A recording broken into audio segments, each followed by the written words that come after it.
고린도후서 5장 14절 15절 다 같이 읽습니다.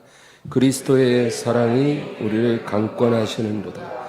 우리가 생각하건대 한 사람이 모든 사람을 대신하여 죽었은즉 모든 사람이 죽은 것이라.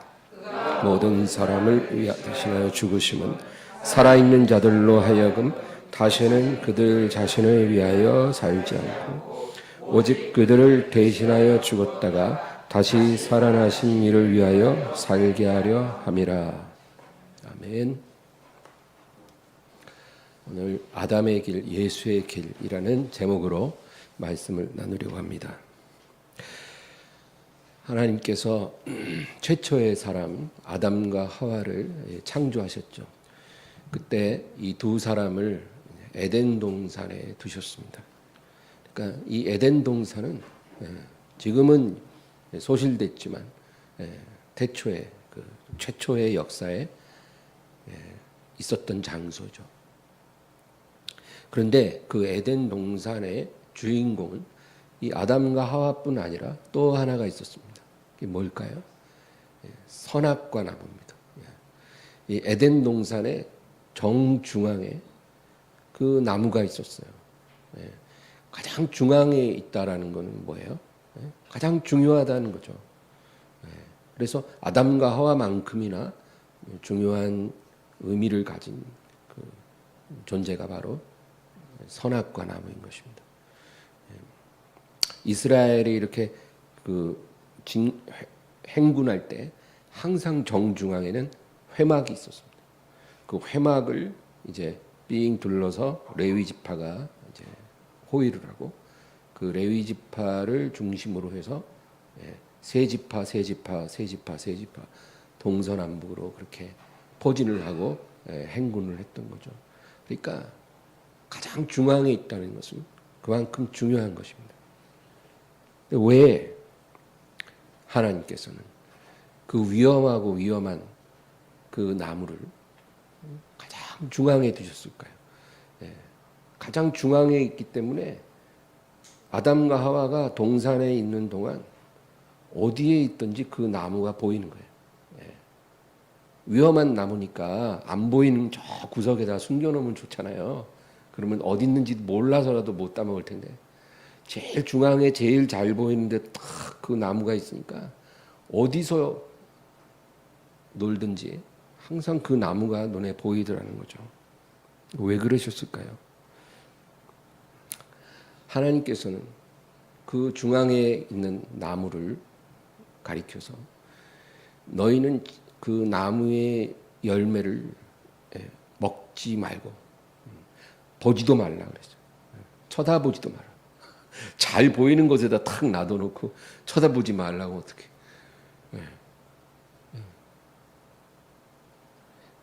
그리고 뭐라 그래요? 너희가 만일 그 열매를 따먹으면 정령 죽으리라. 굉장히 위험한 거예요. 모든 나무 열매는 다 자유롭게 먹으면 되는데 그 열매를 먹었다가는 죽는다. 그렇게 위험한 나무를 제일 잘 보이는 중앙에다 탁 갖다 놓고 하나님이 그렇게 하셨습니다.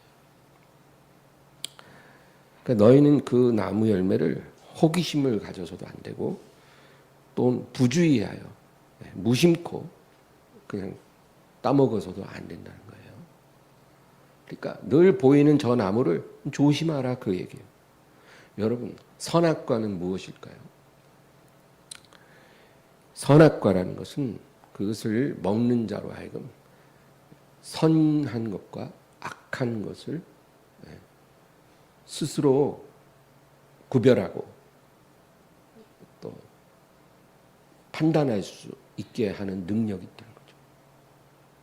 그 열매를 따먹으면 눈이 열려가지고 어떤 게 선하고 어떤 게 악한지 또 어떤 게 옳은 것이고 어떤 게 그른 것인지를 그거 따먹은 사람이 스스로 판단하고 결정하게 만들어 준다는 것입니다. 그래서 위험하다는 거예요. 하나님이 사람을 처음에 지으실 때는 사람이 자기 스스로 선한 것과 악한 것을 구분하고 결정한 존재로 살도록 짓지 않으셨다는 거예요. 그런 존재가 되라고 하나님이 사람을 만들지 않았다는 거예요. 사람은 그렇게 지음받지 않았다는 거예요. 사람은 오직 하나님의 말씀을 따라 사는 존재로 지음받았어요. 그러니까 선하고 악한 것은 하나님만이 판단하고 결정하는 거예요. 원래 사람은 자기 스스로 그런 걸 판단하면 안 돼요. 그냥 하나님이 말씀하신 대로, 하나님이 뜻하신 대로 순종하며 살도록 그렇게 지음받은 존재라는 겁니다. 여러분, 요즘에 인공지능이라고 굉장히 이제 화두죠. 이제 바야흐로 인공지능의 시대가 왔다 그러잖아요. 그 인공지능이라는 게 뭐예요? 사실 기계예요. 기계인데 사람이 그것을 제작합니다. 그런데 너무나 스마트하다는 거죠.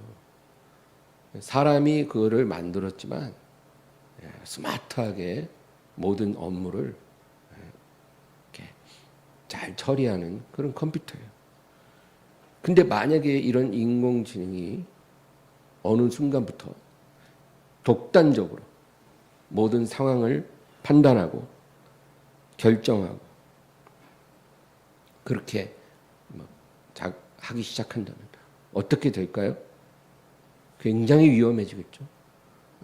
그거를 제작하고 프로그래밍을 딱 해놨는데 그 인공지능이 스스로 그것을 파괴하고 자기 마음대로 상황을 판단하는 거예요. 그러면 이미 인간의 통제를 벗어나겠죠. 그럼 너무나 위험해지는 거예요. 만약에 그런 상황이 온다면 그 인공지능을 프로그래밍한 그 사람은 그것을 만든 것을 후회하고 그리고 어떻게 하겠어요? 최종적으로 그것을 파괴시켜야 돼요. 더 이상 그걸 프로그래밍한 사람의 그 통제를 벗어났기 때문에 그거는 파괴시켜야 돼요. 하나님이 사람을 지으신 원리도 약간 비슷해요, 여러분. 그래서 하나님이 하나님의 통제를 벗어난 인류를 파괴시킨 사건이 노아의 홍수 사건이에요. 그리고 경건한 한 가정을 살려서 그들로부터 역사를 다시 시작하신 거죠. 사람은 인공지능과 같은 그런 기계가 아닙니다. 사람은요, 인공지능보다 100만 배 이상 더 소중하고 존귀한 그런 존재예요. 그 안에 하나님의 형상을 갖고 있어요. 사람은 영혼을 갖고 있죠. 하나님은 영이시잖아요. 영혼을 가지고 있고 그리고 하나님과 인격적인 교제를 나눌 수 있고 그리고 자유의지가 있다. 하나님이 사람을 지으실 때 그 안에 자유의지를 넣어주셨어요. 그래서 스스로가 결정할 수 있다는 거예요. 근데 이 자유의지라는 거는 우리가 어떤 선한 것과 악한 것을 스스로 판단하고 그리고 내가 어떻게 행동할지 스스로 결정하는 그런 목적으로 주신 자유의지가 아니고 하나님의 말씀을 따라 살 것인지 그러지 않을 것인지를 스스로 결정하는 자유의지. 자유의지는 있는데 그 자유의지를 어디다 사용하느냐 그게 이제 다른 거죠. 하나님의 말씀을 따를지 아니면 거부할지 그것을 우리가 결정할 수 있다는 거예요. 그러니까 하나님이 선악과 나무를 다 심으시고 그것을 절대로 먹지 말라고 했잖아요. 그러나 자유의지가 있기 때문에 그것을 먹을 수 있다는 거죠. 그런데 이 사건이 그냥 평범한 나무 열매 하나 따먹은 그런 사건이 아니에요. 그 하나님이 먹지 말라 그런 나무 열매 하나 따먹었다고 해서 그게 뭐 이렇게 중요합니까? 그렇게 그런 문제가 아니라는 거죠. 엄마가 냉장고에 놔둔 거 아빠 올 때까지 먹으면 안 돼라고 했는데 애가 너무 먹고 싶어서 그냥 먹어버리고 그리고 엄마한테 야단맞는 그런 정도의 사건이 아니라는 거예요. 선악과를 따먹었다는 것은 그 순간 그게 뭐예요? 내가 하나님이 되겠다 그거예요. 하나님만이 선한 것과 악한 것을 판단하시고 그리고 결정하시는 하나님인데 우리가 그렇게 하겠다는 거예요. 그리고 내가 판단하고 내가 결정하고 내가 정한 길로 행동하겠다는 거죠. 그러니까 얼마나 그것이 큰 죄입니까? 그래서 선악과를 따먹은 사건은 그냥 인류의 독립선언이나 마찬가지예요. 하나님의 창조 목적을 벗어나서 독립하겠다는 거예요. 뭐 만든 건 뭐 하나님이 만드셨는지 모르겠지만 이제부터는 내가 결정하겠습니다. 내가 어떤 행동을 할지 안 할지, 내가 이 길을 갈지 안 갈지, 이제는 우리한테 뭐라고 하지 마십시오. 우리가 판단하고 우리가 결정하겠습니다. 이거예요. 선악과 사건. 그러니까 이게 얼마나 큰 문제예요. 저주가 그래서 들어오는 거예요. 하나님을 떠나기 시작한 거죠. 이것이 죄의 본질이에요. 죄라는 거는 내가 뭐 어떤 잘못을 하나 저질렀다. 그걸 말하는 게 아니에요. 그거는 죄로부터 나온 열매에 불과해요. 우리가 도둑질하거나 거짓말하거나 음행하거나 뭐 미워하거나 이런 모든 잘못된 행동들은 우리 안에 있는 그 죄로부터 이제 흘러나오는 죄의 결과물이래요. 그러니까 이런 결과도 물론 참 슬픈 일이지만 우리 안에 있는 이 죄의 본질을 보고 그거 깨닫고 그 부분에서 우리가 해결을 해야 우리가 죄로부터 자유해진다는 거죠. 그래서 예수님이 이 죄의 근원을 해결해 주시기 위해서 이 세상에 오신 거예요. 그래서 우리가 예수님을 믿고 그분 안에 있을 때만이 우리가 이 죄의 본질에서 자유함을 얻게 되는 거예요. 다른 방법으로는 안 돼요. 바리새인들이 어리석었던 것은 이런 하나님의 놀라운 구원 계획을 그들은 몰랐어요. 그리고 그냥 사람 눈에 보여지는 표면적인 어떤 행동들만 그럴듯하게 하면 자기가 의로워질 수 있다라고 생각한 거예요. 그 안에 죄의 본질이 전혀 해결되지 않았는데. 그러니까 얼마나 어리석어요. 그러니까 예수님이 바리새인들에게 뭐라 그랬어요? 회칠한 무덤이라고 그랬죠. 네. 겉만 그럴듯하게 회칠한 무덤이라 네. 겉으로는 그럴듯하지만 속에는 죽은 자의 더러운 해골이 가득하다. 잔과 대접의 겉은 깨끗하지만 안에는 더럽다. 이것이 예수님을 믿지 않고 자기의 노력으로 거룩해지려고 의로워지려고 하는 그런 인류의 본 모습이라는 거예요. 창세기 11장에는 우리가 잘 아는 바벨탑 사건이 나와요. 이 바벨탑 사건이 바로 이런 아담의 저주로 인해서 이 죄가 들어왔잖아요. 이제 하나님 말씀 따라 살지 않고 내가 판단하고 내가 결정해서 내가 스스로 살아가겠다라고 선언한 독립선언한 인류가 제일 먼저 저지른 사건인 거죠. 가장 대표적인 사건이에요. 이 바벨탑 사건, 여러분 창세기 11장 3절 4절입니다. 서로 말하되 자 벽돌을 만들어 견고히 굽자 하고 이에 벽돌로 돌을 대신하여 역청으로 진흙을 대신하고 또 말하되 자 성읍과 탑을 건설하여 그 탑 꼭대기를 하늘에 닿게 하여 우리 이름을 내고 온 지면에 흩어짐을 면하자 하였더니, 지금 이 아담의 길로 걸어가는 인류가요 어떤 일을 벌입니까? 하나님께서 그 노아와 그 후손들, 아담부터 시작해서 노아의 후손들에게 분명히 명령하기를 생육하고 번성하고 땅에 충만하라. 그게 하나님의 불변의 명령이거든요. 그러니까 온 땅에 두루두루 퍼지라는 거예요. 예. 모여서 살려고 하지 말고 가족별로 두루두루 퍼져서 각자가 자리를 잡고 이렇게 넓게 퍼져서 생육하고 번성하라는 거예요. 거기서 그렇게 하나님이 말씀하셨으면 자꾸 퍼져 나가야죠. 근데 뭐라 그래요? 한 자리에 모여서 이 바로 전 구절에 그런 말이 있어요. 시날 평지에 이르러. 시날 평지가 어디냐면 지금의 이라크예요. 그 시날 땅 평지에 탁 가보니까 너무 땅이 비옥하고 아름다운 거예요. 강도 흘러요. 유프라테스 강도 흐르고.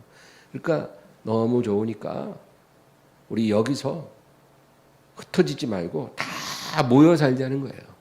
모여서 도시를 이루고 그리고 특별히 하늘에 닿는 탑을 세우자는 거예요. 그래서 우리 이름을 내자는 거예요. 더 많이 모여오시도록. 근데 이 높은 탑을 세운 가장 중요한 목적은 다시는 홍수의 재앙에서 우리가 멸망당하지 말자는 거예요. 이제 방금 전에 홍수의 재앙이 있었잖아요. 얼마 전에. 그러니까 홍수의 재앙이 또 와도 우리 그때는 이제 당하지 말자. 우리 그냥 멍청하게 멸망당하지 말자는 거예요. 그냥 하늘에 닿는 탑을 쌓으면 어떤 홍수가 와도 우린 살 수 있다는 거예요. 여러분 이게 얼마나 악한 생각이에요. 홍수의 심판을 하나님이 내리고 모든 것을 폐기시킨 이유는 인류의 죄가 너무 심하기 때문에 더 이상 하나님을 경외하지도 않고 하나님 말씀을 따르지도 않고 완전히 자기 육체의 본능대로 자기가 막 하고 싶은 대로 그렇게 패악한 삶을 인류가 사니까 하나님이 심판을 내린 거잖아요.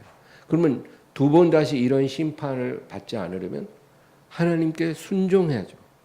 그게 가장 안전한 방법. 하나님께 순종하는 것이 제일 좋은 방법인데 하나님께 순종하고 싶지는 않고 또 홍수에 같은 그런 재앙에 망하고 싶지도 않으니까 탑을 쌓자는 거예요.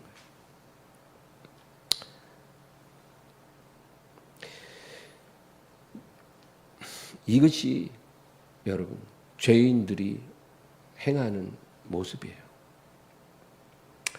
선악과를 따먹은 이후로 아담의 후손들은 하나같이 이렇게 살아요. 이제는 하나님의 우리가 다스림을 받지 말고 내가 판단하고 내가 결정하고 내가 원하는 길로 가자. 이것이 우리가 예수님을 만나기 전에 우리의 모습이기도 해요. 근데 사람들은 우리가 그런 죄 가운데 살아가고 있다는 것조차도 전혀 깨닫지 못해요. 하나님을 모르니까. 그러나 우리가 하나님을 믿고 예수님을 통해서 우리 영혼이 변화되면 이런 것이 얼마나 죄된 길이었다는 걸 알죠. 지금도 가끔 뉴스를 보면 미국의 억만장자들이요, 그 많은 돈을 들여서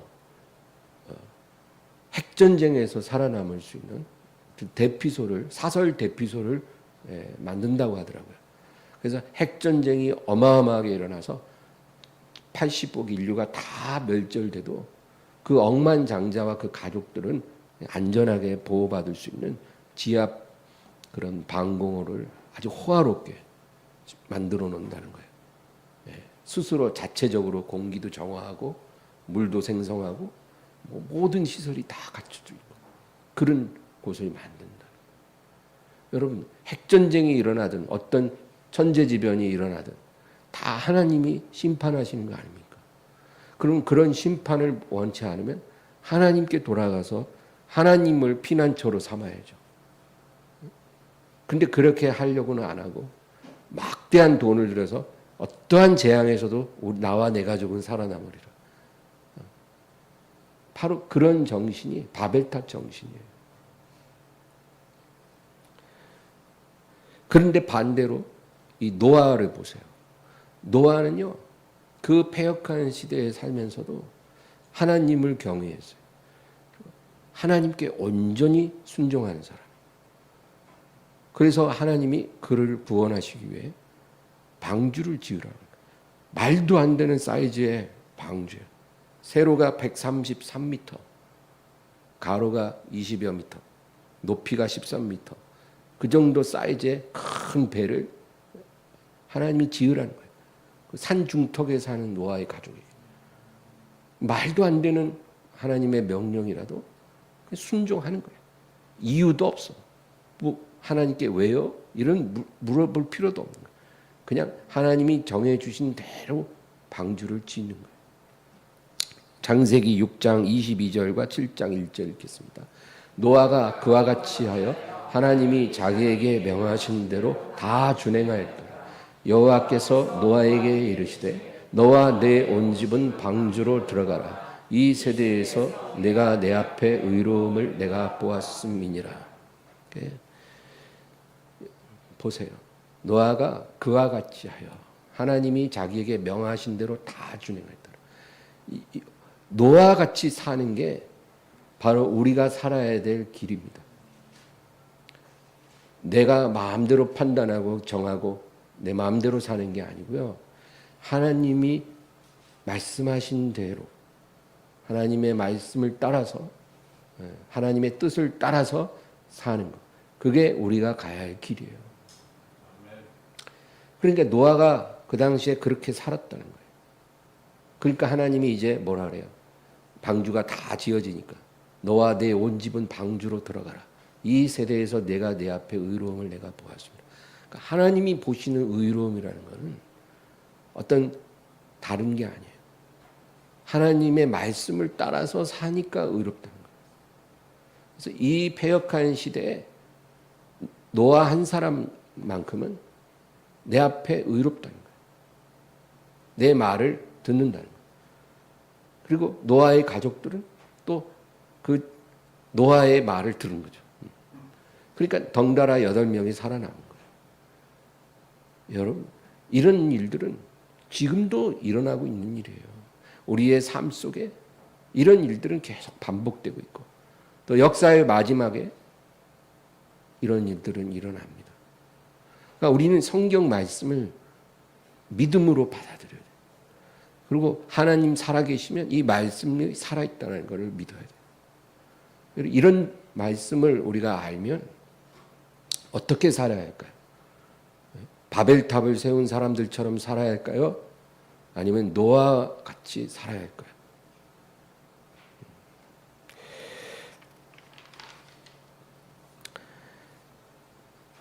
최초의 사람이었던 아담과 하와가 그 선악과를 따먹은 이후부터 인류는 전부 다 아담의 길로 걸어갔어요.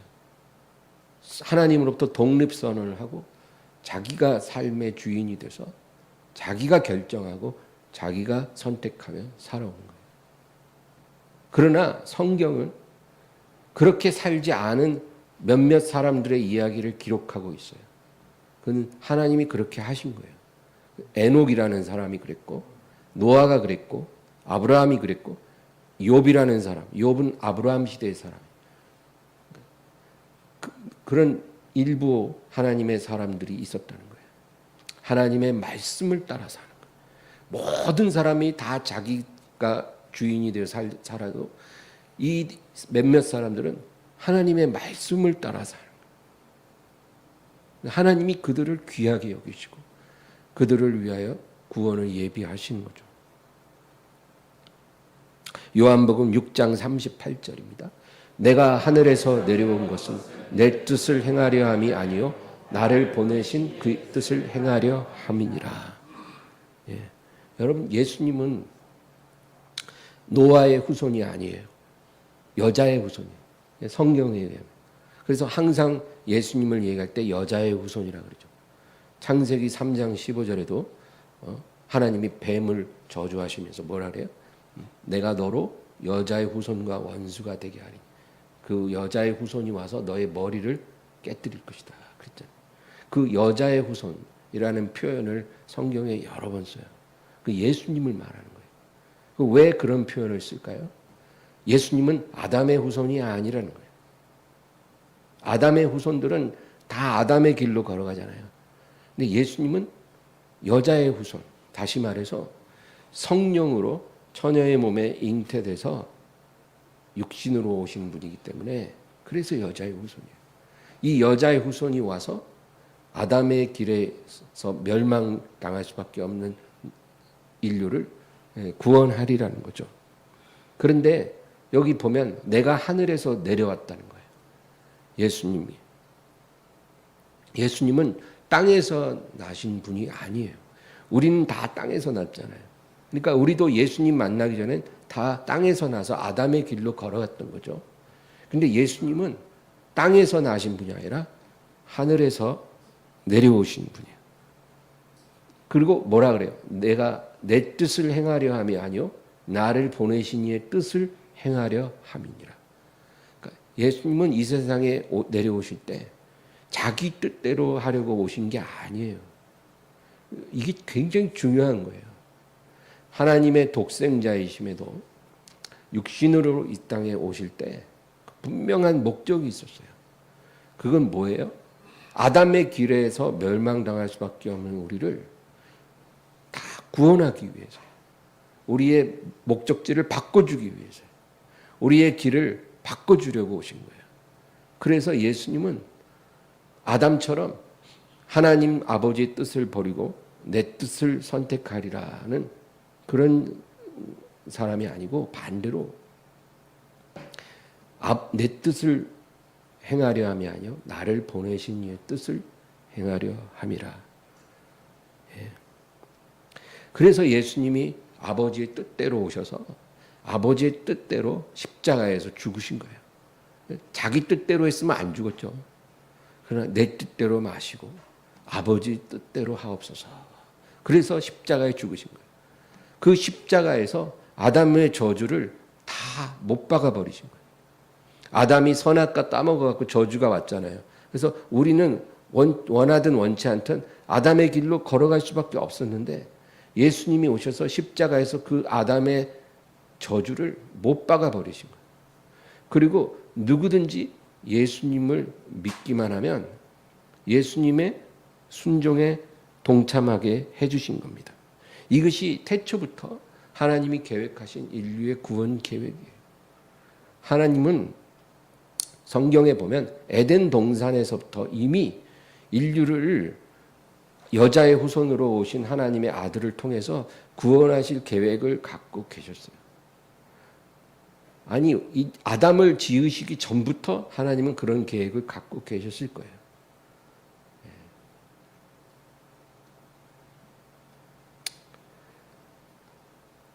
하나님의 창조 목적, 그게 뭘까요? 하나님이 사람을 창조하신 목적은 하나님의 뜻대로만 살아가는 그러한 인류를 하나님이 원하신 거예요. 처음에 사람을 만드실 때부터 하나님의 말씀을 따라 사는 그런 거룩하고 존귀한 백성을 하나님이 얻기를 원하신 거예요. 그것을 아담이 다 망쳐놨잖아요. 그걸 다시 회복시키기 위해 예수님이 오신 거예요. 오늘 본문이 그래서 중요한 거예요. 우리 고린도후서 5장 14절 읽겠습니다. 그리스도의 사랑이 우리를 강권하시는도다. 우리가 생각하건대 한 사람이 모든 사람을 대신하여 죽었은즉 모든 사람이 죽은 것이라. 놀라운 비밀이 있어요. 어떤 한 사람이 인류를 대표할 수 있을까요? 제가 인류를 대표할 수 있을까요? 여러분이 인류를 대표할 수 있을까요? 그렇게 할 수 없어요. 우리는 인류의 구성원이지만 대표성을 가질 수가 없어요. 인류를 한 사람이 대표하는 그런 대표성을 가지려면 어떤 조건이 있어야 되는데 그것은 순결한 영혼을 갖고 태어나야 돼요. 그런데 이런 조건을 가진 사람은 두 사람이잖아요. 첫사람 아담이 그랬어요. 처음에 하나님의 순결하게 창조하셨잖아요. 그러니까 대표성을 가진 거예요. 그리고 둘째 아담이신 예수님이죠.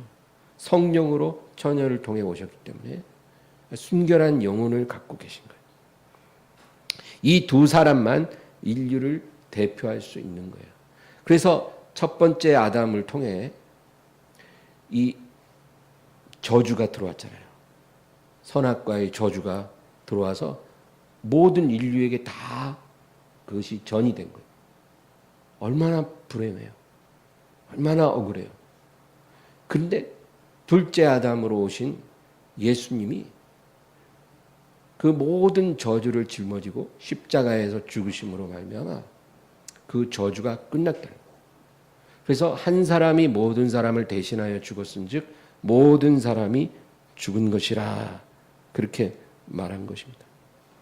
그러니까 우리가 예수님을 믿잖아요. 그러면 예수님의 죽으심에 동참하는 거예요. 그게 놀라운 신비예요. 우리가 예수님을 믿는 순간 한 사람의 대표자이신 예수님이 십자가에서 죽으신 그 죽으심에 동참하는 거예요. 우리도 같이 죽었다는 거예요. 그건 뭘 의미하냐면 그 십자가의 죽으심은 온전한 순종을 말하는 거거든요. 그러니까 우리가 예수님을 믿음으로써 예수님이 십자가에서 이루신 온전한 순종에 우리도 참여하는 거예요. 얼마나 감사해요. 사실 우리는 하나님께 순종하는 사람이 아니잖아요. 우리가 순종을 한다고 해도 그것이 온전한 순종이지 않아요. 불가능한 거거든요. 우리는 하나 순종하면 5개 불순종하는 사람들이에요. 그런 우리가 예수님을 믿음으로 인해서 예수님의 그 십자가를 통한 온전한 순종에 함께 참여하는 거예요. 그래서 하나님이 우리를 보실 때 예수님처럼 온전한 순종한 자로 여겨주시는 거예요. 그러니까 우리가 구원을 받을 수가 있는 거예요. 이게 믿음이라는 거예요. 믿음으로 구원받는다는 말은 단순한 말이지만 사실은 우리가 예수님을 믿음으로 예수님의 온전한 순종에 우리도 참여함으로 그래서 하나님이 우리를 온전한 순종의 사람으로 간주하심으로 우리를 구원에 이르게 하시는 거예요. 예수님을 죽음에서 살리신 것처럼 우리도 다시 살리시고 예수님을 존귀하게 하신 것처럼 우리도 존귀하게 하시는 거예요.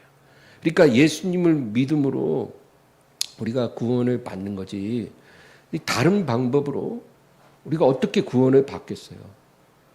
우리 노력으로 우리의 의로움으로 어떻게 우리가 구원을 받겠냐고요. 그 다음 절이 더 중요해요. 15절입니다. 그가 모든 사람을 대신하여 죽으심은 살아있는 자들로 하여금 다시는 그들 자신을 위하여 살지 않고 오직 그들을 대신하여 죽었다가 다시 살아나신 이를 위하여 살게 하려 함이라. 여러분, 그러므로 예수님의 죽으심에 동참하여 예수님의 온전한 순종에 함께 참여한 자 된 우리가 이제 예수님을 믿음으로 구원받았잖아요. 그러니까 이제 구원받았으니까 그냥 적당히 믿으면서 그냥 살다가 천국에 들어가면 되지 않을까 이렇게 생각할 수 있잖아요. 근데 성경은 분명하게 말씀하시는 것은 이렇게 예수님과 함께 구원에 참여한 성도는 이제 어떻게 살아야 하냐는 거예요. 어떻게 살아가야 돼. 하나님이 하늘에서 부르시는 날까지. 그러면 여기 뭐라 그래요? 다시는 그들 자신을 위해서 살지 않고 그렇게 말하잖아요. 그들 자신을 위해서 사는 게 뭐예요? 아담의 길이에요. 아담이 하나님 말씀 버리고 자기 자신을 위해서 살기로 결정한 거가 선악과 사건이잖아요. 그러니까 자기 자신을 위해서 사는 삶, 그게 우리의 예전의 삶이고 이게 아담의 길이에요. 근데 다시는 그 길로 가지 말라는 거예요. 이제 너희가 믿음으로 구원받았으면 다시는 아담의 길로 가면 안 된다는 거예요. 그러면 너희의 구원도 다 무효화돼 버리는 거예요. 그러니까 절대로 안일하게 그냥 대충 살면 안 된다는 거예요. 구원받았으면 그 은혜에 감사하면 이제 아담의 길로 다시는 가지 말아라. 그 다음에 뭐라 그래요? 오직 그들을 대신하여 죽었다가 다시 살아나신 이를 위하여 살게 하려 함이라. 오직 주 예수를 위해서 살아야 한다. 다시 말해서 오직 예수님이 너에게 원하는 삶을 살아라. 예수님이 너를 구원해 주셨으니 그가 원하는 삶을 살아라는 거예요. 이제부터는. 그게 뭐예요? 그게 하나님 말씀 따라 살라 그거예요. 예수님이 이 세상에서 그렇게 사신 것처럼 온전한 순종으로 영광 돌리신 것처럼 너도 나처럼 하나님 말씀 따라 살고 하나님께 영광 돌리는 인생을 살아야 한다는 거예요. 이것이 태초부터 우리를 지으시기로 결심한 하나님의 온전한 목표입니다. 목표. 저와 여러분을 향한 하나님의 소원이에요. 소원. 우리를 구원하시려고 하나님이 불러주셨잖아요. 그때 하나님 마음속에 있는 우리를 향한 소원이 바로 그거예요. 다시는 자기 자신을 위해 살지 말고 너희를 위해 십자가에 죽기까지 순종하시고 다시 살아난 이를 위해 그가 원하는 삶을 살아라. 여러분 우리가 이거 깨달았으면 우리의 인생의 목적이 여기 딱 맞춰져 있어야 돼요. 이런 마음을 가지고 사는 사람은요 100% 구원받은 사람이에요. 오늘 지구에 멸망이 오고 오늘 예수님 재림해도 걱정이 없는 사람이에요. 근데 이런 마음이 없이 그냥 세상을 사랑하고 자기 자신을 위해서 살아가는 사람들도 많잖아요. 교회에 다니도 그렇게 살아가는 거예요. 그런 사람들은요 과연 예수님이 그들을 보실 때 내가 너를 아노라 그렇게 말씀하실 수 있을까요?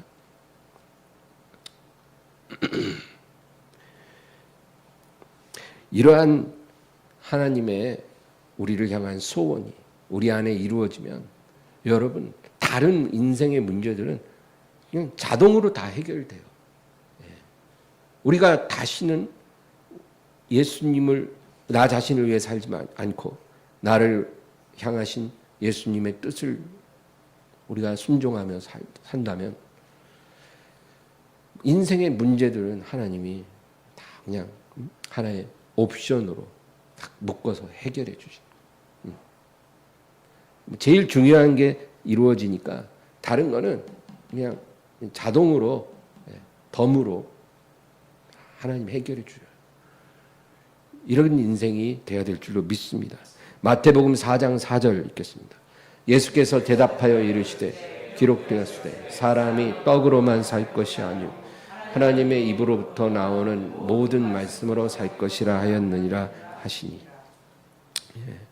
예수님 사람은 그렇게 밥만 먹고 사는 날까지 그냥 살다가 죽는 그런 존재가 아니라 하나님의 입으로부터 나오는 모든 말씀으로 살아야 하는 존재다. 그러니까 하나님의 말씀을 따라 살아야 그것이 사람이라는 거예요. 그것이 사람을 지으신 하나님의 진정한 목적이라는 거죠. 마태복음 12장 50절입니다. 누구든지 하늘에 계신 내 아버지의 뜻대로 하는 자가 내 형제요 자매요 어머니이라 하시니라. 예수님을 만나러 마리아와 그 동생들이 찾아왔어요. 밖에 당신의 모친과 형제들이 왔나이다. 예수님이 뭐라 그래요? 자기 앞에 말씀 듣는 사람들을 가리키면서 누구든지 하나님의 뜻대로 하는 자가 내 형제 자매 모친이라 그랬어요. 그러니까 아무리 처녀의 몸으로 나를 이 세상에 낳아준 마리아일지라도 또 어릴 때부터 나랑 같이 한솥밥 먹고 자란 내 사랑하는 동생들일지라도 만약에 그들이 하나님의 말씀을 따라 살지 않고 있다면 나와 아무 상관이 없다는 거예요. 그런 혈연관계, 가족관계 그거는 아무 의미가 없다는 거예요. 사랑하는 사람일지라도 그것은 하나님 앞에서 무의미하다. 하나님의 뜻대로 사는 사람이 바로 예수님의 형제 자매 어머니라는 거예요. 우리가 나중에 예수님 얼굴을 제대로 보고 예수님이 우리를 안아주시기에 원한다면 여러분 이 땅에서 그냥 아무렇게나 살면 절대 안 돼요. 하나님의 뜻대로 살아야 돼요. 하나님의 말씀대로 살아야 돼요. 이건 율법주의가 아니에요. 우리 말씀대로 살려고 해도 못 살 때 있잖아요. 괜찮아요. 하려고 하는데 안 돼서 하나님 앞에 무릎 꿇고 회개하면 하나님 다 용서해 주세요. 완전한 사람을 원하는 게 아니란 말이에요. 우리의 마음을 진실하게 하나님께 드리며 살아가야 된다. 그 말이에요.